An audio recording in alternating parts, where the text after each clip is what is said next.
এই সমাজের কিছু লোক স্বামী স্ত্রীর মধ্যে সামান্য মনোমালিন্য হলেই দ্বিতীয় বিয়ের জন্য উস্কানিমূলক কথা বলে থাকে। এই বিষয়ে যদি কিছু বলতেন। হ্যাঁ ভাই, খুব গুরুত্বপূর্ণ প্রশ্ন। স্বামী স্ত্রীর মধ্যে কিছু হলে কিছু লোক আছে মাঝখান থেকে আইসা উস্কানি দিবে। এই উস্কানি দিয়া দিয়া সংসারগুলো ভাঙার জন্য চেষ্টা করে।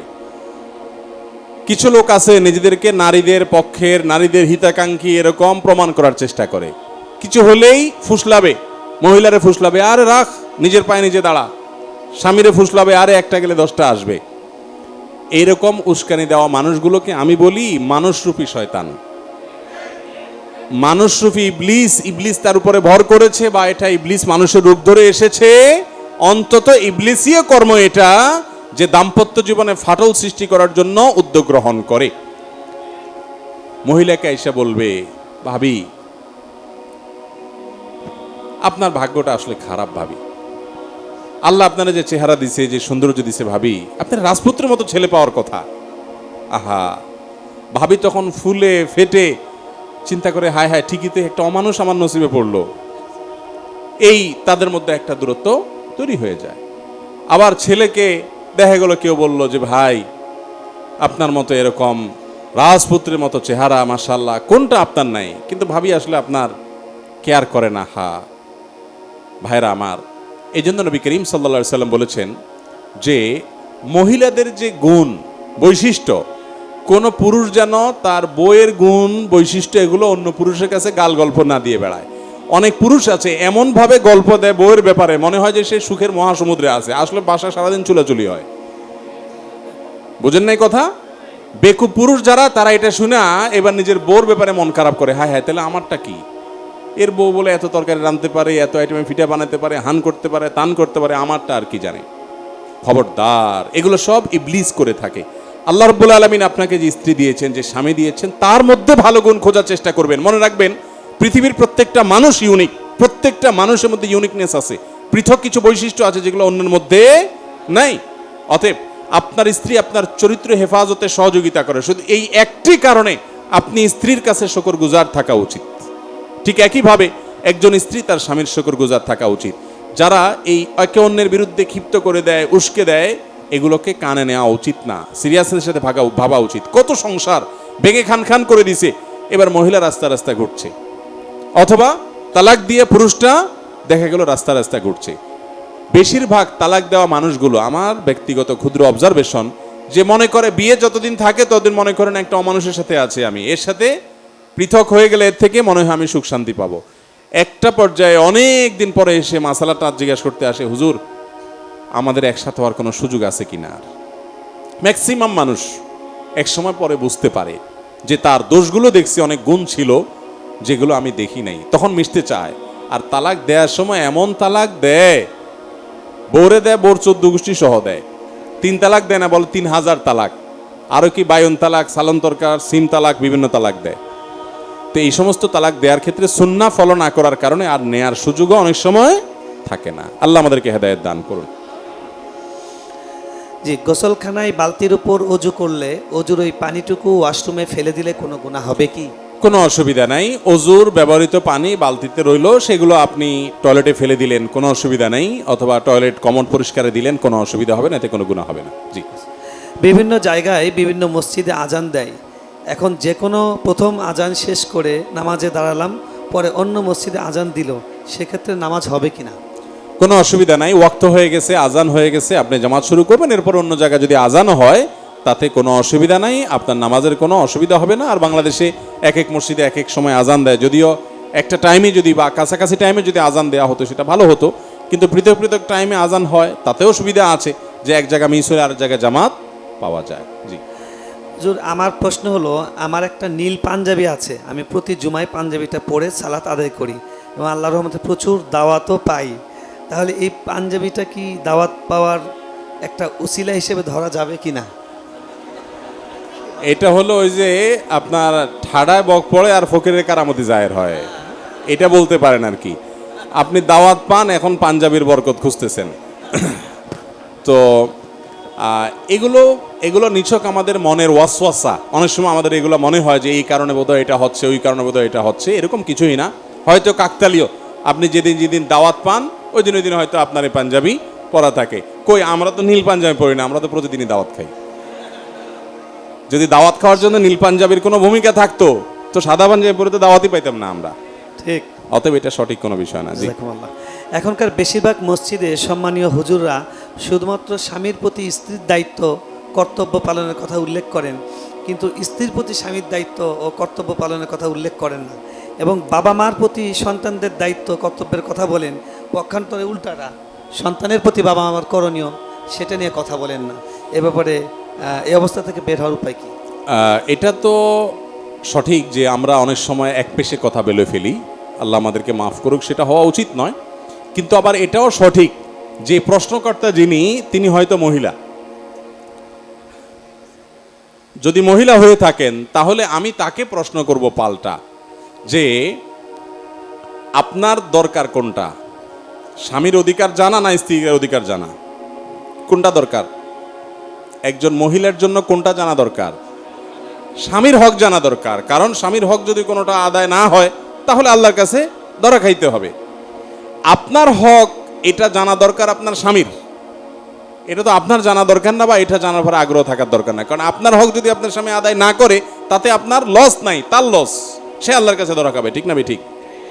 ডক্টর খন্দকার আব্দুল্লাহ জাহাঙ্গীর রহমাল্লাহ বলতেন, আমরা আজকাল সবাই অধিকার সচেতন, আমরা বেশিরভাগ মানুষ দায়িত্ব সচেতন না। অধিকার সচেতন দায়িত্ব সচেতনের মধ্যে পার্থক্য বুঝেন তো? নিজের অধিকারের ব্যাপারে আমরা সবাই সোচ্চার, কিন্তু আমার কর্তব্যের ব্যাপারে আমরা ওরকম সোচ্চার না। ভাইরা আমার, আপনার স্বামী আপনার হক আদায় করছে না, এর কারণে কি আপনার গুনাহ হবে? আপনার আখিরাত ধ্বংস হবে, জাহান্নামে যেতে হবে? কিন্তু আপনি আদায় করছেন না, আপনার তো গুনাহ হবে। এই জন্য মহিলারা সবসময় আশা করে, হুজুর একটু স্বামীদেরকে একটু ধোলাই করে দেন। স্বামীরা একটু আশা করে, হুজুর মহিলাদের একটু সাইজ করে দেন। এই জন্য বউ দেখবেন কোনো হুজুরের কোনো ওয়াজ যদি পায় যে স্বামীদেরকে সাইজ করছে, ওই লিঙ্কটা পাঠায় দেয় স্বামীরে, কয়েকটা শুনো তো হুজুর কি বলছে। আবার একই কাজ স্বামীও করে বউয়ের ব্যাপারে। স্বামী বউকে বলে, দেখো নবীজি সাল্লাল্লাহু সাল্লাম বলছেন, আল্লাহর পরে যদি কাউকে সেজদা করা যেত তাহলে আমাকে করা যেত। আমার কদরটা বুঝতে পারছো? মাইন্ড ইট, আমার মর্তবা কোথায় আল্লাহ রাখছে, তোমরা তো মানুষ মনে করো না। আবার বউ স্বামীকে হাদিস শোনায় যে দেখো নবী করিম সাল্লাল্লাহু আলাইহি সাল্লাম তার স্ত্রী আয়েশা রাদিয়াল্লাহু তাআলা আনহাকে খেলা দেখতে চাইছেন, নিয়ে গেছেন, বসেছিলেন, এবং এত সময় বসেছিলেন যতক্ষণ পর্যন্ত তার স্ত্রী আয়েশা বলছেন আর দেখবো না। তিনি বিরক্ত হওয়া পর্যন্ত বসেছিলেন, নবীজি এত ব্যস্ত মানুষ, আর তুমি আজকে আমার সময় দেওয়ার সুযোগ পাও না। আম্মাজান আয়েশা বলেছেন, ফাকদুরু কদরাল জারিয়াতি সিন্নি আল হারিসাতি আলাল্লাহ হাদিসাতি সিন্নি আল হারিসাতি আলাল্লাহ। অল্প বয়স্ক স্ত্রী যারা তোমাদের আছে, যারা একটু বিনোদন পছন্দ করে, বৈধ হালাল বিনোদনের পরে কার্পণ্য করবা না। আম্মাজান আয়েশা ওসিয়ত করে গেছেন, আর তুমি খেয়াল করো না, আমার প্রতি অবিচার করো, অমানুষের মতো আচরণ করো। তো স্বামীর হাদিস বউ টানাটানি করে, আর বউয়ের হাদিস স্বামী টানাটানি করে, এগুলো অনুচিত ভাই। তবে একটা বিষয় আমরা বলবো, তা হলো আমাদেরকে কিছু মানুষ অস্থিতিশীল করে দিচ্ছে দাম্পত্য জীবনগুলোকে ধ্বংস করার জন্য। এই যে অধিকার সচেতনতা ভালো, কিন্তু অতি অধিকার সচেতনতা এবং কর্তব্যের ব্যাপারে অসচেতনতা, এটা কখনো ভালো জিনিস হতে পারে না। অতএব এটা ঠিক যে স্বামীর যেরকম অধিকার আছে, স্ত্রীরও কি আছে? অধিকার আছে। মা বাবার যেরকম অধিকার আছে, সন্তানেরও কি আছে? অধিকার আছে। অনেক মা বাবা নিজের অধিকারের ব্যাপারে ছেলেকে মাশাআল্লাহ লম্বা লম্বা কথা শোনায়, কিন্তু সন্তানের যে অধিকার আছে সে ব্যাপারে ওনার কোনো খোঁজ খবর নাই। মা বাবা সন্তানের অধিকার নষ্ট করলে তারাও আল্লাহর কাঠগড়ায় আসামি হয়ে দাঁড়াতে হতে পারে। অতএব সবাই যার যার উপর অর্পিত দায়িত্ব পালন করার পরে সচেতন থাকতে হবে, স্বামীকেও, স্ত্রীকেও, বাপ মাকেও, সন্তানকেও। আল্লাহ তাআলা আমাদের সবাইকে দায়িত্ব সম্পর্কে সচেতন হওয়ার তৌফিক দান করুন। আমার বিবাহের ওয়ালিমার দিন সকালে আমার বাবা মারা যায়, এবং সেদিনে আমার স্ত্রী তার বাবার বাড়ি চলে যায় আর ফিরে আসেনি। 1 মাস পর সে অন্য জায়গায় বিবাহ করে, আমার সাথে এখনও তার তালাক হয়নি। এখন আমি যদি বিবাহ করতে চাই তাহলে কি করতে হবে? যদি বিয়ের পর তালাক হওয়া ছাড়া স্ত্রী চলে যায় এবং তিনি ওই মহিলা অন্যত্র বিয়ে হয়, তাহলে সেক্ষেত্রে তার পরের বিয়েটা বাতিল, পরের বিয়েটা হয়নি, এবং সেখানে অবৈধ সম্পর্ক হচ্ছে, জেনা হচ্ছে, বরং তিনি এই ভদ্রলোকের স্ত্রী হিসাবে আছেন। এই অবস্থায় তিনি আরেকটা বিয়ে করতে কোনো অসুবিধা নাই। এটা তার একটা স্ত্রী আছে, ফাও আর কি বলতে পারেন, নামকে অবস্থায় আছে আর কি, তিনি আরেকটা বিয়ে করতে কোনো অসুবিধা নাই। আর তার স্ত্রী যিনি অন্যত্র বিয়ে করেছেন তিনি অবশ্যই হারামে লিপ্ত, তিনি যে কোনোভাবে এখান থেকে বিচ্ছেদ নেওয়া ছাড়া অন্যত্র সম্পর্ক তো হালাল হতে পারে না। মানুষের হায়াত কি আল্লাহ একবারই নির্ধারিত করে থাকেন? যদি তাই হয় পরবর্তীতে হায়াত বাড়ে কমে কিনা, চিকিৎসা করলে বাড়ে, এ ধরনের কথা বলার কি যৌক্তিকতা একটু যদি বুঝিয়ে বলেন। এ সম্পর্কে একটি হাদিস সম্ভবত ইবনে তাইমিয়া রাহিমাহুল্লাহ বা ইবনুল কাইয়িম রাহিমাহুল্লাহ উল্লেখ করেছেন তাকদীর সম্পর্কে, যে আল্লাহ রাব্বুল আলামিনের কাছে সকল তাকদীরই চূড়ান্ত, কিন্তু তাকদীরের যে লেখক ফেরেশতারা আছে তাদের কাছে তাকদীর দুই প্রকার, একটা তাকদীরে মোবরাম আর একটা গায়রে মোবরাম, একটা চূড়ান্ত একটা অচূড়ান্ত। ধরুন একটা মানুষ তিনি অসুস্থ হয়েছেন বা অ্যাক্সিডেন্ট করেছেন, এখন সে যদি টাইমলি হাসপাতালে যায় ট্রিটমেন্ট করে তাহলে সে এই পরিমাণ হায়াত পাবে, এটা হলো ঝুলন্ত মুআল্লাক বলতে পারেন। আরেকটা হলো যে না, প্রত্যেকটা মানুষের একটা লিমিটেড একটা ফিক্সড বাজেট আছে। ফর এক্সাম্পল আপনার 50 বছর আপনার বাজেট আছে হায়াত, বাকি আপনার লাইফস্টাইলের উপরে আপনার পদক্ষেপের উপরে নির্ভর করে আরও 30 বছর 20 বছর 40 বছর আপনি বাঁচবেন বা বাঁচবেন না, সেটা আপনার পদক্ষেপের উপর নির্ভর করে, যে আপনি স্বাস্থ্য সচেতন, আপনি সতর্ক, এসব কারণে আল্লাহ তাআলা, বা আপনি নেকামল করলে রিজিক বাড়ে, হায়াত বাড়ে, সেগুলোর কারণে আপনার হায়াত এক্সটেনশন হবে, কিন্তু ফিক্স একটা আছে। তো তাকদীর লেখক ফেরেশতা তিনি ফিক্সডটা জানেন, আর যেটা ফিক্সড না, বান্দার আমলের উপরে, সতর্কতার উপরে, দোয়ার উপরে নির্ভর করে, সেটা আল্লাহ ছাড়া কেউই জানে। আল্লাহর কাছে সবই চূড়ান্ত, আল্লাহর কাছে কোনো অচূড়ান্ত বলতে কিছু নাই, বাট আমাদের কাছে এবং ফেরেশতার কাছে কিছুটা অচূড়ান্ত থাকে। সেই কারণে বলা যায় যে চিকিৎসা করা হয় না, এই লোকটা দুনিয়া থেকে চলে গেছে, এটাকে উসিলা হিসাবে বলা যায় এভাবে। কিন্তু এক্ষেত্রে সাবধান থাকতে হবে, কারণ এটা তাওহীদের প্রশ্ন, এমন কোনো কথা না হয়ে যায় যেন আমি আল্লাহর তাকদীরের উপরে এই দুনিয়ার আসবাবকে প্রাধান্য দিয়ে সেটাকেই মূল কারক হিসাবে নির্ধারণ করে ফেলি। বাকি আমাদের কর্মের কারণে তাকদীর হায়াত বেশি বা কম হতে পারে হাদিসের আলোকে। জি, মসজিদের কাজের জন্য টাকা উঠানো হয়, অনেক লোক আছে যারা সুদ ঘুষ খায়। আমরা ওয়াজে শুনেছি কাবা ঘরে কিছু অংশ বাকি ছিল, হারাম টাকা নেওয়া হতো না সেজন্য।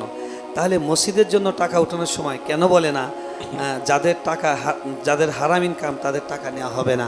আলহামদুলিল্লাহ, এই মসজিদে 7 নির্মাণের সময় আমার মনে আছে বলেছিলাম, সাহস করে বলেছিলাম যে হারাম টাকা যারা তারা দিবেন না, মসজিদের কাজ 7 বছর লাগুক, কোনো অসুবিধা নেই। মনে আছে আপনাদের? আলহামদুলিল্লাহ, এটা তো সুন্দর কথা এবং সুন্দর দরকারি প্রশ্ন। আজকাল মসজিদ মাদ্রাসা বলেন আর ওয়াজ মাহফিল বলেন আর যাই বলেন, আমরা চাই সেটা চাকচিক্যময় হোক, টাকা হালাল হোক বা হারাম হোক, সেটা নিয়ে আমাদের তেমন কোনো মাথা ব্যথা থাকে না। প্রশ্নকর্তা যেটা বলেছেন সঠিক তথ্য।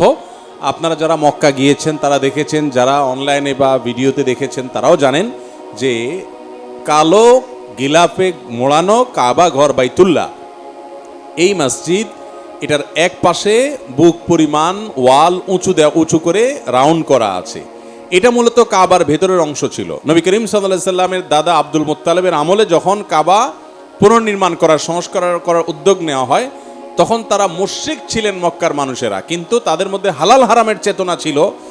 তারপরও তারা হালাল হারামের চেতনা থাকার কারণে ঘোষণা দিয়েছেন যে হারাম টাকা মক্কায় কাদের কাদের ইনকাম আছে এলাকার তো সবাই জানে, সেগুলো আমরা আল্লাহর ঘরে নেব না, আল্লাহর ঘরে শুধু হালাল টাকা নেব। তো হালাল টাকা তো সবসময় কমই থাকে, তো টাকা কম উঠছে, যার কারণে তারা এই ঘরটাকে, আল্লাহর ঘরটাকে পুরোটাকে বিল্ডিং বানাতে পারেন না, যেটাকে পার্সেন্ট করছেন টাকার অভাবে, অর্থের অভাবে, বাকিটাকে ওয়াল দিয়ে উঁচু করে রাউন্ড দিয়ে রেখেছেন। আজও পর্যন্ত সেটা সেভাবেই রেখে দেওয়া আছে। সেই স্মৃতি আমাদেরকে শিক্ষা দেয় যে আল্লাহর ঘরে বা দ্বীনের কাজে হারাম টাকা দেয়া যাবে না। নবী সাল্লাল্লাহু আলাইহি ওয়াসাল্লাম বলেছেন, ইন্নাল্লাহা তাইয়্যিবুন লা ইয়াকবালু ইল্লা তাইয়্যিবা, আল্লাহ পবিত্র, যার কারণে হালাল এবং পবিত্র দান ছাড়া কিছু আল্লাহ তাআলা গ্রহণ করেন না। এই জন্য ভাইরা আমার, হারাম টাকা এটা দান করলে সওয়াব হবে না। আমাদের দেশে বেশিরভাগ মানুষ মনে করে আরে পয়সা করে কামায় নেই, এরপরে একটা সময় এসে দান দক্ষিণা করিডোরে হাজী সাহেব গাজী সাহেব সেজে যাব, মানুষের চোখে দুলা দিতে পারবে না। আল্লাহ তাআলা আপনার ব্যাকগ্রাউন্ড জানে না। অতএব এই 2 নম্বরের পথ পরিহার করতে হবে এবং হারাম টাকা মসজিদ দিবে না। মসজিদ কর্তৃপক্ষেরও মেরুদণ্ডে থাকা উচিত, ইমাম সাহেবের মেরুদণ্ড থাকা উচিত যে হারাম টাকাকে ডিনাই করতে জানবে। আজকাল তো এগুলো নাই ম্যাক্সিমাম মসজিদ। আলহামদুলিল্লাহ, এই মসজিদে খতিব সাহেব বলেছেন, আমরা আমাদের আসুন্নাহ ফাউন্ডেশনে যারা লাইফ মেম্বার এবং ডোনার মেম্বার হবেন, সেখানে আমাদের ফরমে এবং আবেদনে লেখা আছে যে শর্তই হলো আপনি হালাল টাকা দিয়ে আমার এখানে সদস্য হতে হবে, হারাম টাকা দেওয়া যাবে না। তারপরও যদি আপনি হারাম দেন, আপনি অন্যায় করেছেন, প্রতারণা করেছেন, কিন্তু আমরা হারাম নিতে প্রস্তুত নই। আল্লাহ তাআলা সব উলামাদেরকে এরকম দায়িত্বশীল ভূমিকা নেওয়ার তৌফিক দান করুন। আমিন।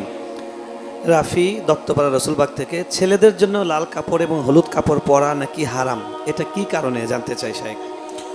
লাল কাপড় এবং হলুদ কাপড় পরা ডাইরেক্ট হারাম বলা কঠিন। বিভিন্ন হাদিসে একেবারে নিরেট লাল, টকটকা লাল, যেটা পিওর লাল, যেখানে কোনো মিশ্রণ নাই, এবং হলুদ, এই দুটির ব্যাপারে বিভিন্ন রেওয়ায়েতে নবী করিম সাল্লাল্লাহু আলাইহি সাল্লাম থেকে নিষেধাজ্ঞা প্রমাণিত। সেটাকে ফুকাহে কেরাম মাকরুহ বলেছেন, অপছন্দনীয়, অনুত্তম, অনুচিত, না পরা উচিত। পিওর লাল, পিওর হলুদ পুরুষের জন্য।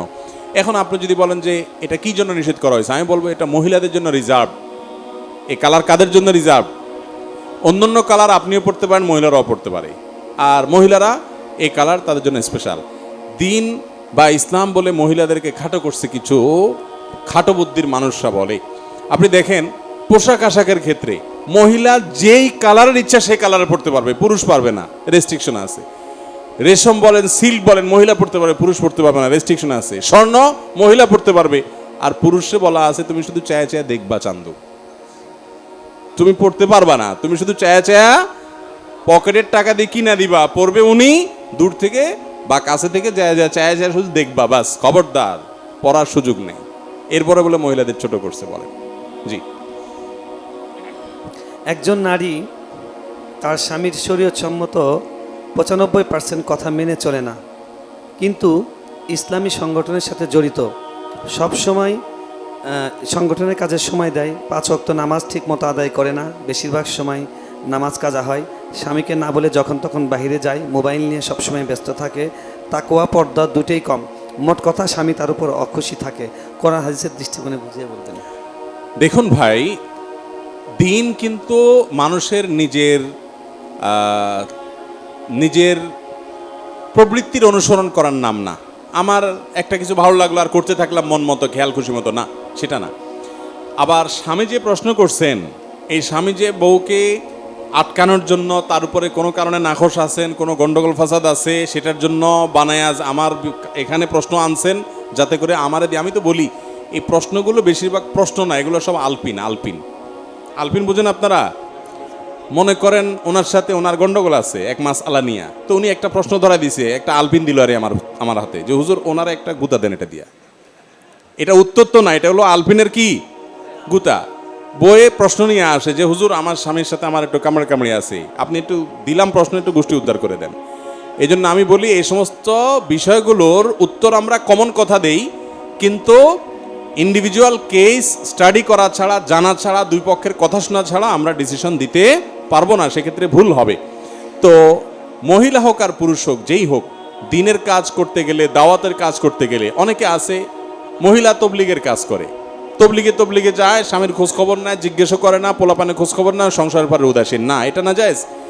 আপনি স্ত্রী হলে আপনার স্বামীর নির্দেশনা মেনে চলা, তার সাথে থাকা, তার নির্দেশ অনুযায়ী চলা আপনার জন্য অপরিহার্য। তার নির্দেশের বাইরে গিয়ে আপনি ইসলাম প্রচারের কাজ আপনার খেয়াল খুশি মতো করার সুযোগ আপনাকে ইসলাম দেয় নাই। আপনি স্বামীর আনুগত্য করবেন, ওইটা আপনার উপরে ফরজে আইন না। ফরজে আইন হলে তাহলে স্বামীর নির্দেশ ছাড়াও আপনি করতে পারতেন। আপনি বাইরে গিয়ে দাওয়াতি কাজ করবেন, ইসলাম প্রচারের কাজ করবেন, অথবা যখন খুশি তখন যার কাছে দাওয়াত নিয়ে চলে যাবেন। স্বামী সংসার সব ফেলে রেখে এই সুযোগ কিন্তু ইসলাম দেয়া হয়নি। আল্লাহ তাআলা দাওয়াতের কাজ পুরুষদেরকেও করতে বলেছেন, মহিলাদেরকেও করতে বলেছেন, কিন্তু এটা কখন ফরজে আইন হয়, কখন আপনার সাধারণ থাকে, কখন ফরজে কিফায়া থাকে, কখন নফল হয়, এগুলো জানতে হবে, মাত্রা জ্ঞান থাকতে হবে। আজকাল আমাদের মা বোনদের জন্য আমি সবসময় একটা কথা বলার চেষ্টা করি। দেখুন, মা বোনদের জন্য একটা আমল আছে, তিতা করল্লার মতো আমল, ভয়ঙ্কর তিতা করল্লার তিতা যেরকম মানুষ খেতে চায় না, আমাদের মা বোনরা সে আমলটা করতে চায় না। সেটা কি? স্বামীর আনুগত্য। সেটা কি রে ভাই? এই কথা শুনলে আমাদের বেশিরভাগ মা বোনদের মাথা গরম হয়ে যায়, বলে কি হুজুর, আনুগত্য করতে চায় না। কোন এক সালাফ বলেছেন মহিলা, যে আমাদের স্বামীদেরকে আমরা শ্রদ্ধা করতাম প্রজারা রাজাদেরকে যেরকম শ্রদ্ধা করে। আজকাল আমাদের মা বোনরা নানা প্রপাগান্ডায় তারা প্ররোচিত হয়ে তারা স্বামীদের সাথে রীতিমতো টেক্কা দেয়, বেয়াদবি করে, আনুগত্য তো দূরের কথা, মানুষও মনে করতে চায় না। ওই যে একটু আগে প্রশ্ন শুনছেন, মায়ের দেওয়ার অনুমতি চাইতেছে। চিন্তা করেন কোথায় গেছে দুনিয়া। আল্লাহ তাআলা আমাদেরকে বোঝার তৌফিক দান করুন। ব্যবসা করা সুন্নত আমরা জানি, কিন্তু ব্যবসাতে মিথ্যা কথা বলা কি ঠিক? ব্যবসা করা সুন্নাত এবং ভালো কাজ, বেশিরভাগ রিজিক আল্লাহ তাআলা ব্যবসায় রেখেছেন, এটা উত্তম শরিয়া দৃষ্টিকোণ থেকে। কিন্তু মিথ্যা কথা যখন বলে মানুষ, তখন ব্যবসা আর হালাল থাকে না, সেটা গুনাহে পরিণত হয়, হারাম উপার্জনে পরিণত হতে পারে। এই জন্য নবী করিম সাল্লাল্লাহু আলাইহি ওয়াসাল্লাম বলেছেন, আত-তুজ্জারুস সাদুকু মা'আন নাবিয়্যিনা ওয়াস-সিদ্দিকিনা, যারা সত্যবাদী ব্যবসার ক্ষেত্রে এরা কিয়ামতের ময়দানে নবীদের সাথে সিদ্দিকদের সাথে উঠবে। ভাইরা আমার, বেশিরভাগ দোকানদাররাই 2 নম্বর কথা ছাড়া দোকানদারি করতে পারে না, ডাহা মিথ্যা কথা বলে ফেলে। হ্যাঁ, অনেক সময় দেখা যায় দাড়ি পাকা মানুষ, মাথায় টুপিও আছে, নামাজ কালামও পড়ে মাশাআল্লাহ, কিন্তু ঝাঁপটা টেনে দিয়ে ইন্ডিয়ান মশারি আর দেশি মশারি মিক্স করে তারপর দেশি মশারি বলে বেশ আছে না নাই?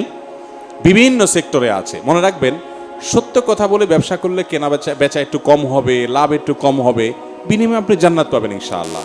আপনি নিজে সৎ থাকবেন। অতএব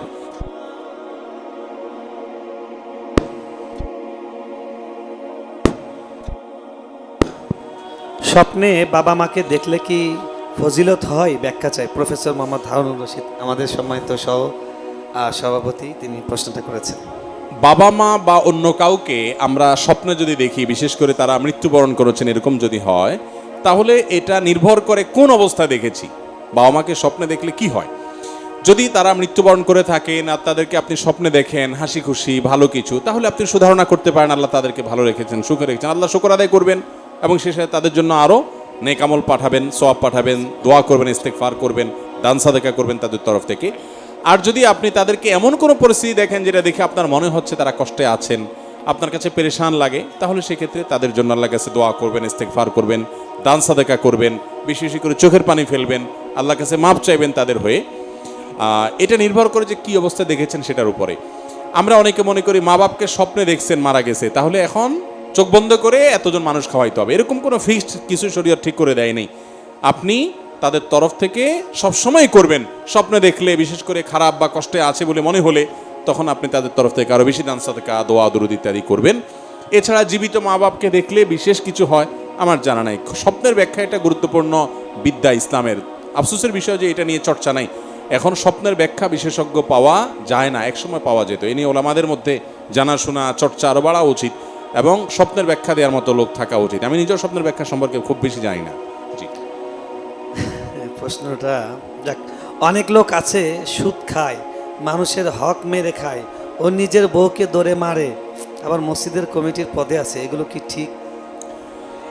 দেখুন, মসজিদের যারা দায়িত্ব পালন করবে, আল্লাহ তাআলা কোরআনে কারিমে তাদের 4টি বৈশিষ্ট্যের কথা বলেছেন। 4টি বৈশিষ্ট্যের মানুষরা মসজিদের দায়িত্ব পালন করবে। আল্লাহ বলেছেন, ইন্নামা ইয়া'মুরু মাসাজিদাল্লাহি মান আমানা বিল্লাহ ওয়াল ইয়াউমিল আখির। আল্লাহর ঘর আবাদ করবে ওই মানুষরা যারা আল্লাহর প্রতি ঈমান আনে এবং আখিরাতের প্রতি ঈমান আনে। ও আকামাস সালাহ, এবং সালাত কায়েম করে, বেনামাজি হতে পারবে না।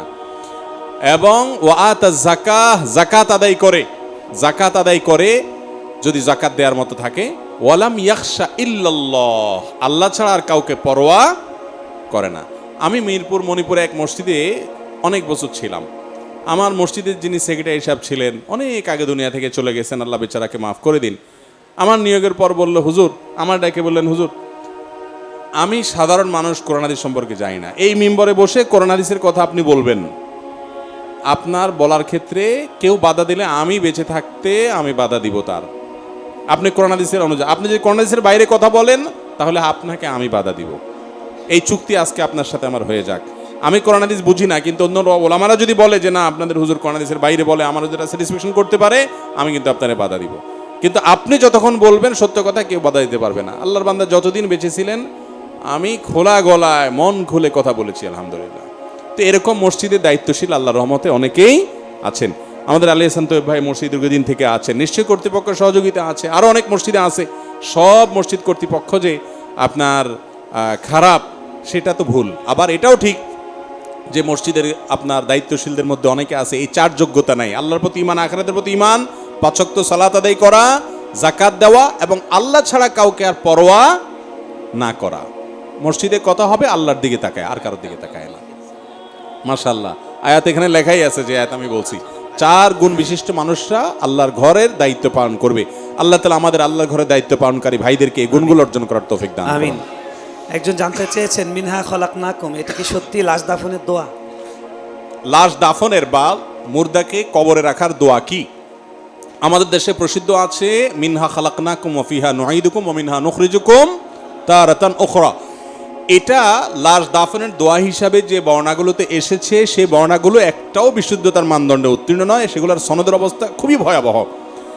এই জন্য এটাকে লাশ দাফনের দোয়া আমরা বলবো না। তবে এই আয়াতটির অর্থ লাশ দাফনের সময়কার যে পরিস্থিতি এটার সাথে দারুণভাবে খাপ খায়, অর্থাৎ ওই বাস্তবতাকে আয়াত ফুটিয়ে তুলেছে। এই আয়াতে বলা হচ্ছে মিনহা খালাকনাকুম, এই মাটি থেকে আল্লাহ বলছেন তোমাদেরকে আমি সৃষ্টি করেছি, অফিহা নুঈদুকুম, এই মাটিতে তোমাদেরকে আবার আমি ফিরিয়ে আনবো, অমিনহা নুখরিজুকুম তারাতান উখরা, আবার এই মাটি থেকেই তোমাদেরকে সৃষ্টি করে কিয়ামতে দাঁড় করাবো আবার। তো এই জন্য এই আয়াতের অর্থের সাথে দাফনের পরিস্থিতির মিল আছে, বাট দাফন করার সময় এই আয়াত পড়তে হবে, সেটি বিশুদ্ধ হাদিস দ্বারা প্রমাণিত নয়। তাহলে কোনটা পড়বেন? তিরমিজির হাদিসে আসছে বিসমিল্লাহি ওয়া আলা মিল্লাতি রাসূলিল্লাহ, কোন কোন রাওয়ায়াতে আসছে বিসমিল্লাহি ওয়া আলা সুন্নাতি রাসূলিল্লাহ বলে লাশকে মাটিতে রাখবেন।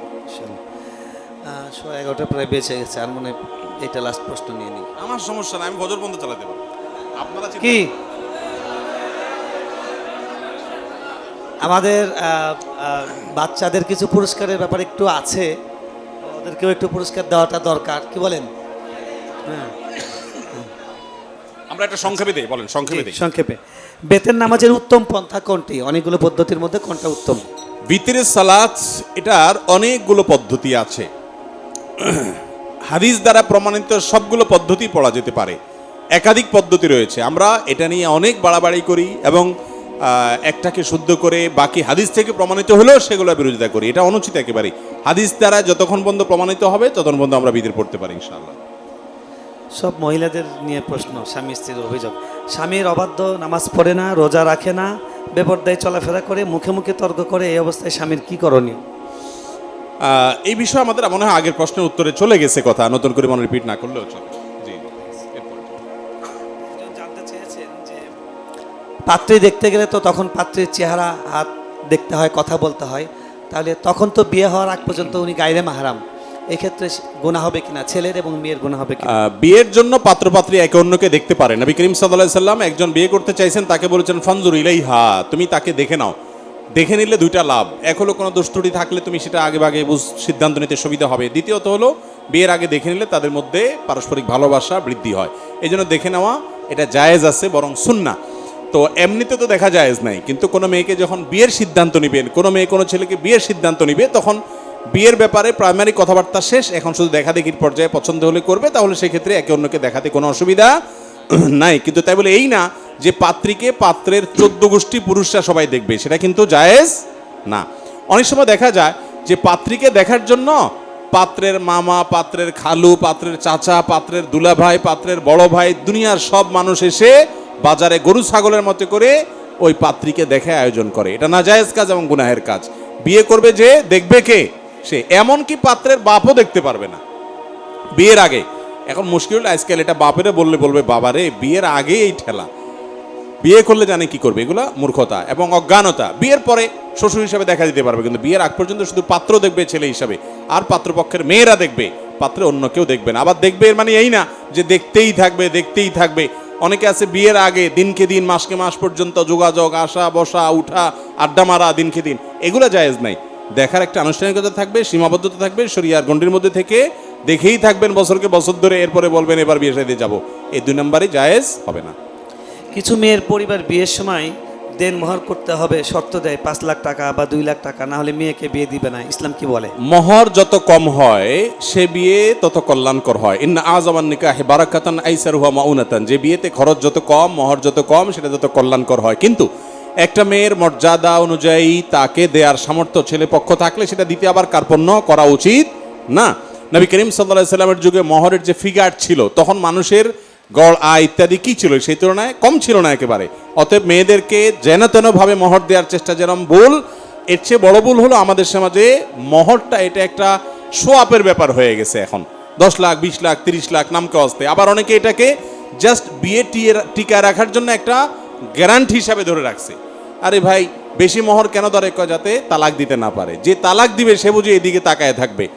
তো বিয়ের আগেই যদি নেগেটিভ চিন্তা করেন সংসার টিকবে কিভাবে? এই জন্য মেয়ের বাবারা মহারণা কমায় দেন, অর্থাৎ কমায় দেয়া বলতে এটাকে সহনীয় পর্যায়ে নিয়ে আসেন, যাতে করে বিয়ে সহজ হয়। বিয়ে কঠিন করবেন, জেনা সহজ হয়ে যাবে।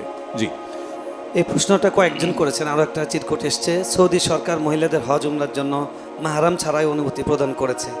এটা এই শরীয়ত কি বলে? নারীরা আসলেই কি মাহরাম ছাড়া যেতে পারবে? মাহরাম ছাড়া মহিলারা হজ এবং ওমরা করতে আগে সৌদি সরকারের পক্ষ থেকে আইনিভাবে বাধা ছিল, যার কারণে আপনি সৌদি অ্যাম্বাসিতে ভিসার জন্য পাসপোর্ট জমা দিলে, কোনো মহিলার পাসপোর্ট জমা দিলে সাথে একজন মাহরামের পাসপোর্ট থাকতে হতো, দেখাতে হতো যে উনি ওনার মাহরাম, তারপরে ভিসা পাইতো।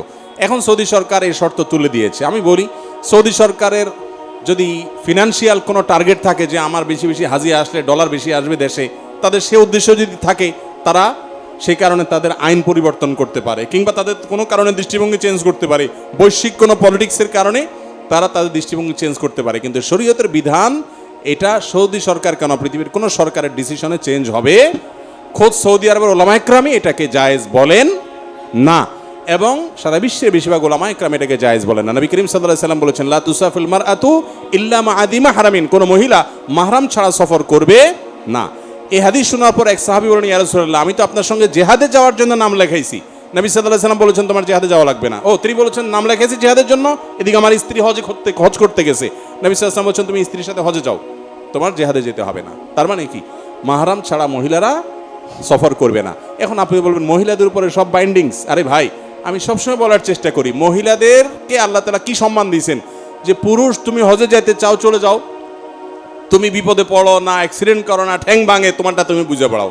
কিন্তু মহিলা হজে যাবে, খবরদার স্বামী ভাই তোমরা কেউ না কেউ সাথে যাও, টেক কেয়ার করো। তার প্রেসিডেন্টের মতো, যে প্রেসিডেন্ট যাচ্ছে তার সাথে গার্ড থাকতে হবে। আচ্ছা, আমাদের মহামান্য প্রেসিডেন্ট যদি বলেন যে আমি কালকে একটু কারওয়ান বাজারে গিয়া মন খুলে একটু তরকারি বাজারে হাঁটবো, একটু এই বন্দি জীবন আর ভালো লাগে না, উনি মাঝে মধ্যে বক্তব্য বলেনও, যদি উনি বলেন যে তোমরা সব গার্ডটার সরে যাও, আমি একটু লোকাল বাসে উঠবো, কতদিন একটু উঠি না, ওনাকে এই অনুমতি দিবে? গার্ডরা কোনো অবস্থাতে বঙ্গভবন থেকে বলবে না স্যার, আপনাকে বাইরে দিলে তো আমার চাকরি নট হয়ে যাবে, জোর করে হলেও আটকাবে। তো এর মানে কি ওনাকে বন্দি করে রাখা, নাকি সম্মানের কারণে? অতএব নারীকে মাহরাম সাথে রাখার যে নির্দেশ দিয়েছে সম্মানের কারণে। এখন অনেকে বলেন আধুনিক যুগ, এই সুবিধা আছে ওই সুবিধা আছে, শরিয়া সকল যুগের জন্য। অতএব এটাই গ্রহণযোগ্য মত যে মহিলারা হজ ওমরা করার জন্য মাহরাম সাথে নিয়ে যাবেন। মাহরাম নাই, আপনি বাসায় বসে এশাকে নামাজ পড়বেন, ওমরা সওয়াব পাবেন ইনশাআল্লাহ। জি, এই ধরনের কমন একটা বিষয়। আমি যখন বিয়ে করেছি তখন আমার বয়স 20 বছর, আমার স্ত্রীর বয়স 19। এক পর্যায়ে দুজন ঝগড়া করে রাগের মাথায় একে অপরকে একত্রে 3টি তালাক দিয়েছিলাম। পরবর্তীতে এর ভয়াবহতা জানতে পেরে আল্লাহর কাছে তওবা করেছি, এখন আমরা সুখে আছি। তালাক দিয়েছিলাম কিন্তু সুখে সংসার করছে, দুজনকে প্রচুর ভালোবাসি। এখন আমাদের করণীয় কি? আল্লাহ কি আমাদের মাফ করবেন? ভাই, তালাক এমন একটা জিনিস, এটা তওবা করে ফিরে আসার জিনিস না। তালাক যদি প্রত্যাহার করার মতো হয়, প্রত্যাহারযোগ্য তালাক হয়, তাহলে সেক্ষেত্রে তওবা ছাড়াই আপনি প্রত্যাহার করলেই প্রত্যাহার হয়ে যাবে। অনেক সময় দেখা যায় তালাক 3 বার না কয়েকবার দেওয়া হয়ে গেছে, 2 মাস পর পরই তালাক দেয়, 4 মাস পর পরই তালাক দেয়, এরপরে হুজুর ডাইকে আনে তওবা পড়ায়।